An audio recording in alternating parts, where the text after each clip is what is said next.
പ്രസാദ്, നേരത്തെയുള്ള സ്ഥലത്തുനിന്നും പ്രസാദ് മാറിയെന്നാണ് ഞാൻ മനസ്സിലാക്കുന്നത്. എന്താണ് ഇപ്പോൾ ഇവിടുത്തെ ബൂത്തിൽ കാണുന്നത്? ഇവിടെയും നീണ്ട ക്യൂ തന്നെയാണോ? ഇതും മാത്തൂർ പഞ്ചായത്തിൽ തന്നെയാണ് സ്മൃതി ഉള്ളത്. ഇത് 141 ബൂത്താണ്. ALP സ്കൂൾ മാത്തൂർ വെസ്റ്റ് എന്നാണ് പറയുന്നതെങ്കിലും ബംഗ്ലാ സ്കൂൾ എന്നാണ് എല്ലാവരും പറയുന്നത്. ഇപ്പോൾ ഇങ്ങോട്ടേക്ക് നോക്കിയാൽ ഏതാണ്ട് 50-ലധികം സ്ത്രീകൾ ഈ വരിയിലുണ്ട്. 1001 വോട്ടർമാരാണ് ഈ ബൂത്തിലുള്ളത്. നേരത്തെ തന്നെ ഇവിടെ ക്യൂ ഉണ്ടായിരുന്നു. ഇതിൻ്റെ മറുഭാഗത്ത് പുരുഷന്മാരുടെയും വലിയൊരു നിര കാണാം. നമ്മൾ നേരത്തെ നിന്ന സ്ഥലം തണ്ണീരങ്കോട് അങ്കനവാടി, അവിടെയും വലിയ നിരയായിരുന്നു നമ്മൾ കണ്ടത്.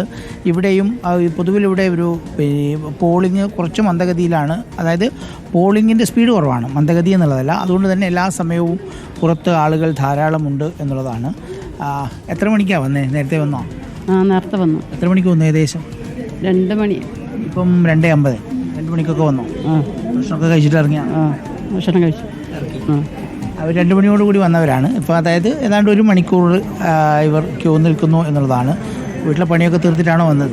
എല്ലാ പണിയും കഴിഞ്ഞും ഭക്ഷണവും കഴിച്ചിട്ടേ വന്നത്. ഇപ്പം മെല്ലെ പോയാൽ മതി. മെല്ലെ പോയാൽ മതി. ഒരു തിരക്കുമില്ല. വോട്ട് ചെയ്തിട്ടേ പോവുള്ളൂ. എല്ലാ കൊല്ലം ഇവിടെ ഇങ്ങനെ ക്യൂ ഉണ്ടാവാറുണ്ടോ? ഇല്ല, അത്യാവശ്യം. ഇപ്പം ഇപ്രാവശ്യം നല്ല തിരക്ക് കൂടുതൽ. ഇപ്പൊ കൂടുതൽ തിരക്ക് ഈ പ്രാവശ്യം. ഉപതെരഞ്ഞെടുപ്പില്ലായതുകൊണ്ട് വലിയ പ്രചരണമല്ലേ? അതൊക്കെ ആയിരിക്കും അല്ലേ? അറിയില്ല. എല്ലാവരും കൂട്ടത്തോടെ അങ്ങ് വന്നു. അതെ, എല്ലാവർക്കും വരാൻ ഇൻട്രസ്റ്റ് ഉണ്ട് ഈ പ്രാവശ്യം. നല്ല താല്പര്യമുണ്ട്. അത് തന്നെയാണ് ഒരു കാര്യം. മോളെത്ര ക്ലാസ്സിലാ? 4ാം ക്ലാസ്സിൽ. പേരെന്താ? പാവ്നി. വോട്ട് ചെയ്തോ? ആയില്ല അല്ലേ? 18 വയസ്സാവണം അല്ലേ? 18 വയസ്സായി ചെയ്യാട്ടോ.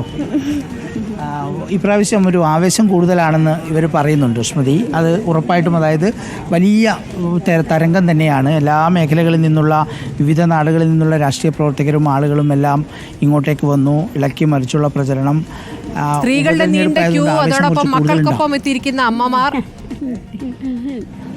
ഇല്ല, ഒരുപാട് രാഷ്ട്രീയക്കാരൊക്കെ വീട്ടിൽ വന്നിട്ടുണ്ടാവുമല്ലോ അല്ലേ? ഓ അതൊക്കെ ഉണ്ട്. അതുകൊണ്ട് തന്നെ കൂടുതൽ ആളുണ്ടാവും അല്ലേ? എല്ലാ പ്രാവശ്യം വരുമ്പോൾ ഇത്ര തിരക്കുണ്ടാവാറുണ്ടോ? ഇല്ല, വേഗം വരും, വേഗം ചെയ്തിട്ട് പോകും. പ്രാവശ്യം അത് പറ്റില്ല. കുറച്ച് സമയം നിൽക്കണം. ചെയ്തിട്ടേ പോകും. ഓ, സാധാരണ വന്ന ഉടനെ ചെയ്തിട്ട് പോകുന്ന കൂട്ടത്തിലുള്ളവരാണ്. പേരെന്താ? മാധവിയെ ചെക്ക് നേരത്തെ ചെയ്തു പോകുന്ന കൂട്ടത്തിലാണ്. പക്ഷേ ഇപ്രാവശ്യം അതല്ല. എല്ലാവരുടെയും വർത്തമാനത്തിലുണ്ട് സ്മൃതി. അതായത് ഉപതെരഞ്ഞെടുപ്പ് ആയതുകൊണ്ട് തന്നെ വലിയ പ്രചരണമായിരുന്നല്ലോ. എല്ലാ ഭാഗത്തു നിന്നും രാഷ്ട്രീയ പ്രവർത്തകരെല്ലാം കൂട്ടത്തോടെ ഇവിടെ എത്തി. ഓരോ വീട്ടിലും 4ഉം 5ഉം 10ഉം തവണ വരെ വിവിധ രാഷ്ട്രീയ കക്ഷികളുടെ പ്രതിനിധികൾ കയറിയ വീടുകളുണ്ട്. അതിൻ്റെ എല്ലാം പ്രതിഫലനം ഈ വരികളിലുണ്ട് എന്നുള്ളതാണ്. അതായത്